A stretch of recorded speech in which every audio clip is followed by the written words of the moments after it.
une période de contingence, d'incertitude. Ouais, la montée en puissance de l'inflation, ainsi que la famine qui s'invite dans des contrées que même dans nos délires les plus fous auront pensé. Nous disons, va ce monde, qu'en serait-il demain? Les choses qu'autrefois que nous croyons certains va paraître ébranlées et même s'écrouler, alors que nous, d'entre nous sont maintenus artificiellement du vivant par des pilules ou des thérapies de toutes sortes. La solution à tout cela, c'est Jésus le Christ. Peut-être que vous dites à l'intérieur de vous, j'ai déjà donné une chance à Jésus. En fait, lui avons-vous offert une vraie chance? Et certains disent ceux avec raison, qu'il en soit une situation d'emploi ou toute autre, ils n'ont su me donner une vraie chance. Mais qu'en est-il de vous? Avez-vous offert une vraie chance à Jésus le Christ? Offre-lui donc une vraie chance et vous saurez voir ce qu'il fera dans votre vie. C'est la raison pour laquelle nous invitons à tenir un culte à sa gloire et ce dimanche après dimanche de 10h à midi. Nous sommes localisés au 213 rue du Médoc, Terrebonne, Québec, code postal J6W 6K6. Nous comptons vous voir nombreux et serons heureux de vous rencontrer.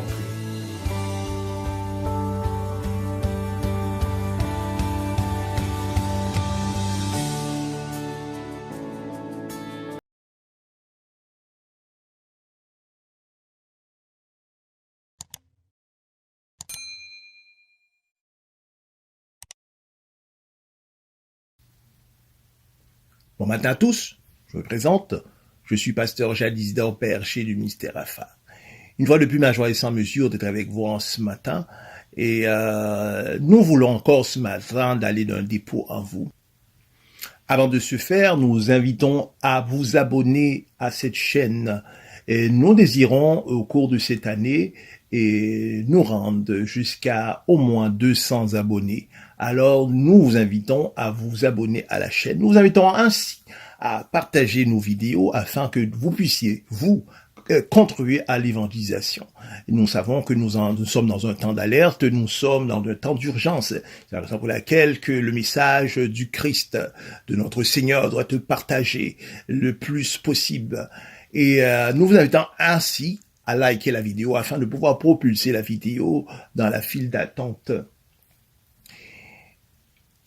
Tel qu'évoqué lors de la capsule précédente, nous avons laissé tomber le logo de ministère AFA. Ce logo qui prenait place toujours au côté droit de l'écran ne sera plus pour être permuté par ce terme, cette expression ou ce mot, préparons-nous, car nous sommes dans un temps d'urgence et nous devons nous préparer et à chaque fois que vous aurez à consulter nos capsules, et vous verrez se loger au côté droit de notre écran ce mot.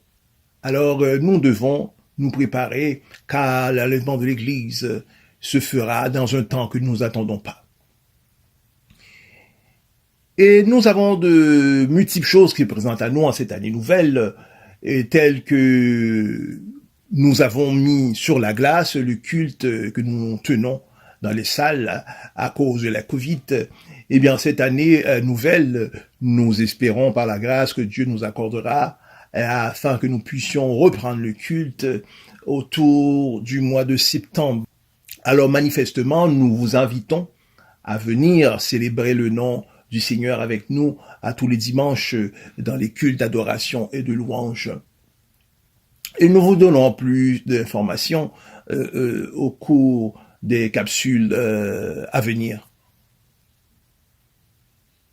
Eh bien, ce matin, nous parlons de la Saint-Valentin. Nous formulons ainsi cette question.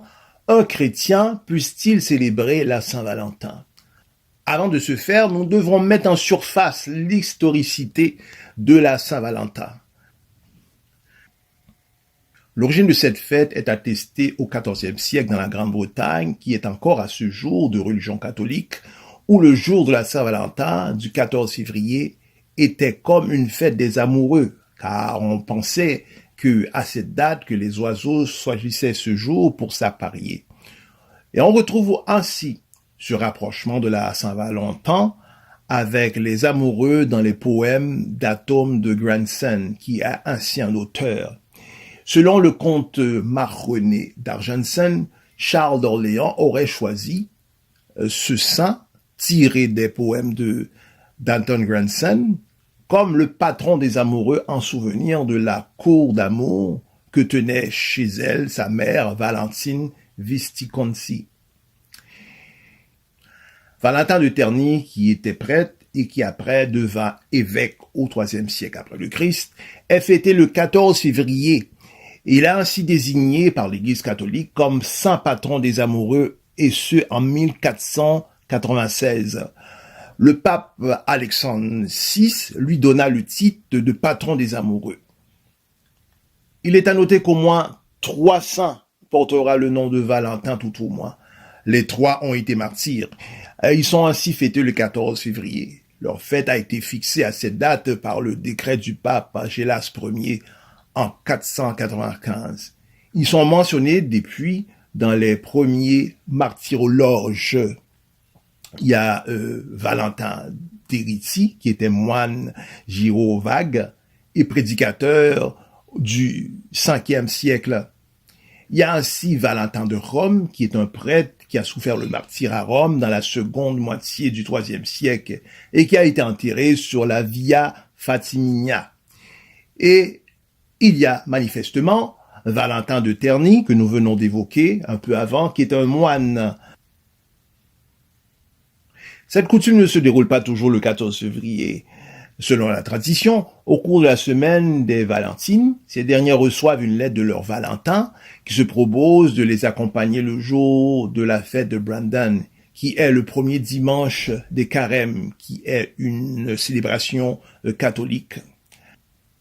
La Saint-Valentin comme fête commerciale se développe aux États-Unis au milieu du XIXe siècle, avec la vente de cartes qui rappellent les petits billets que s'échangeait le Valentin ainsi que sa Valentine. Et cette fête, pour avoir passé aux mains de l'Église catholique, était de surface une fête religieuse. C'était une fête qui était manifestement associée à des individus qui prétendaient être saints.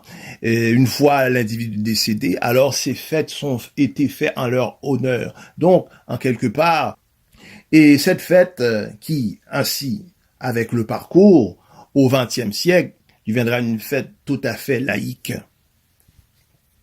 Et cette emblématique de cette fête, c'est le Cupidon portant la couleur rouge et tirant de cette flèche.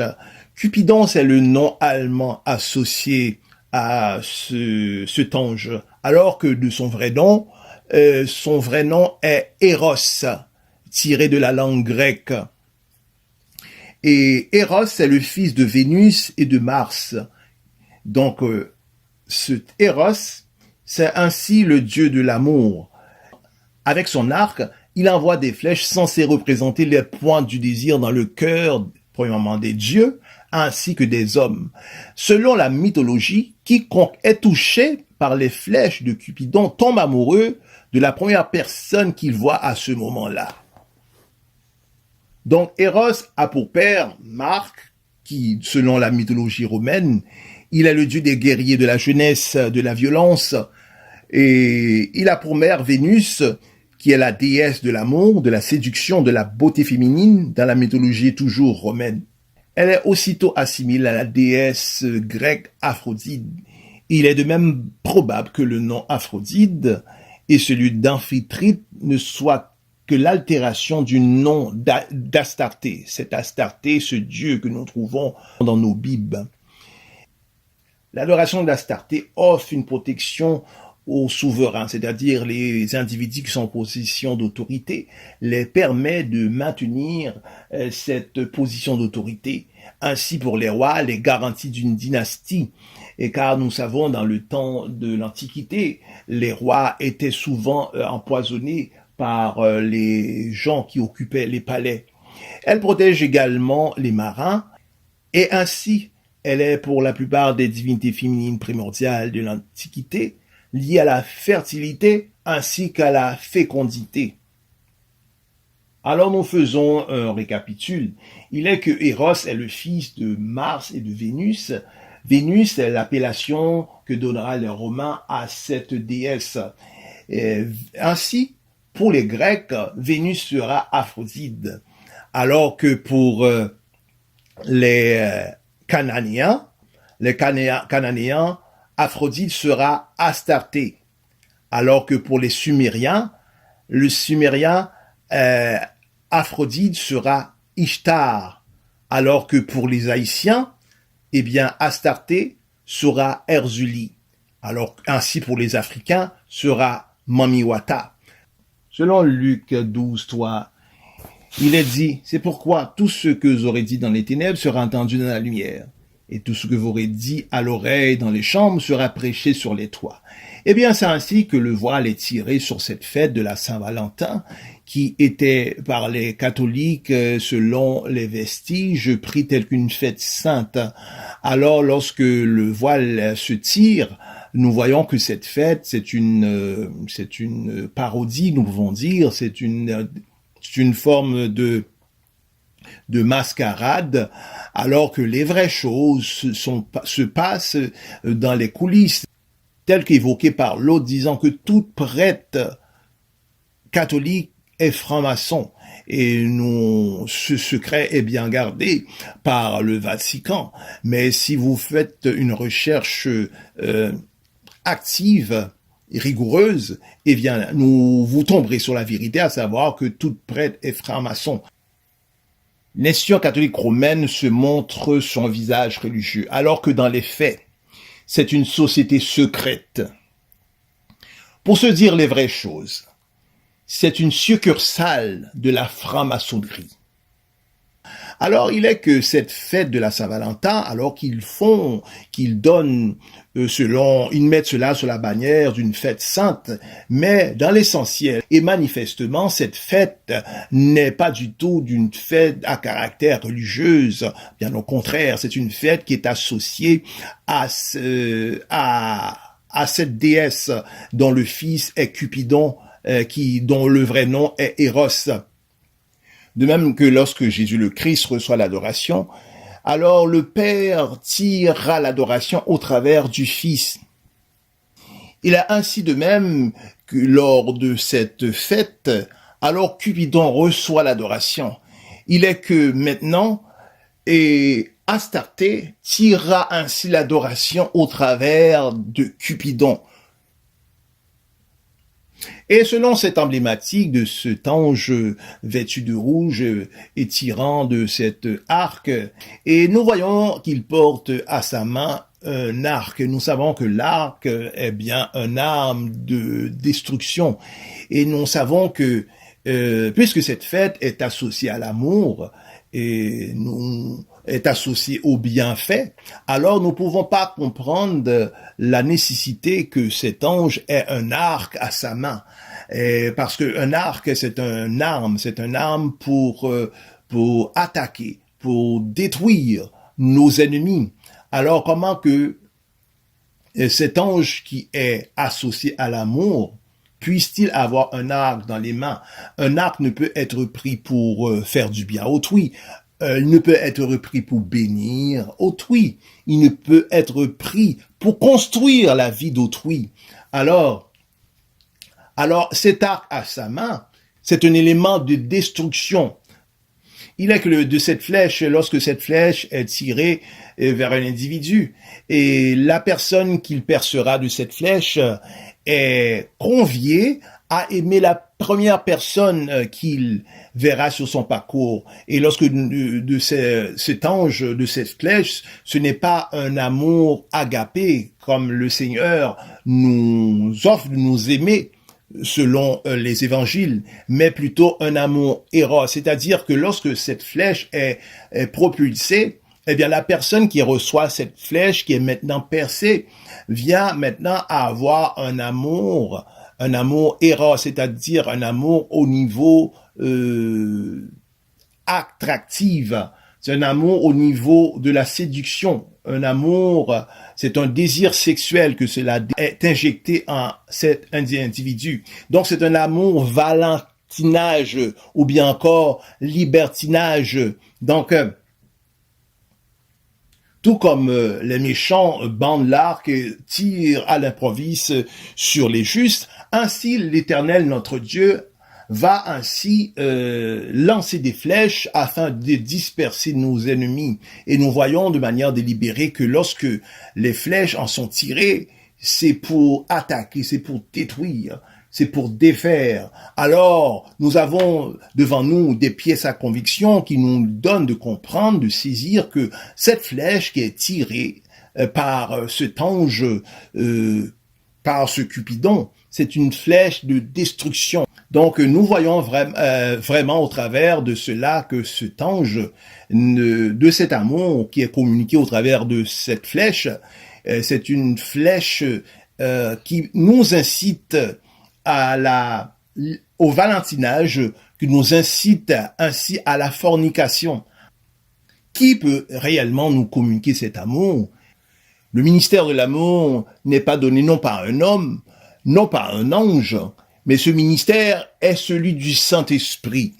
Car il est dit, les fruits de l'Esprit, c'est la joie, la paix, la patience, la bonté, la bénignité et l'amour. Donc l'amour, c'est un fruit de l'Esprit. Donc c'est le Saint-Esprit qui nous offre, qui nous communique l'amour au travers de son fruit. Car lorsque l'Esprit de Christ est en nous, eh bien les fruits de cet Esprit qui est en nous, eh bien c'est tel que nous venons d'évoquer, la paix, la joie, ainsi que l'amour. Donc l'amour que nous avons, c'est un amour, l'amour que le Seigneur nous invite, c'est un amour agapé, alors que l'amour qui est tiré de cette flèche par Eros, par Cupidon, si vous voulez, c'est un amour charnel, parce que cette flèche nous communique le désir de la chair, il nous communique de satisfaire nos désirs par la fornication, par l'adultère.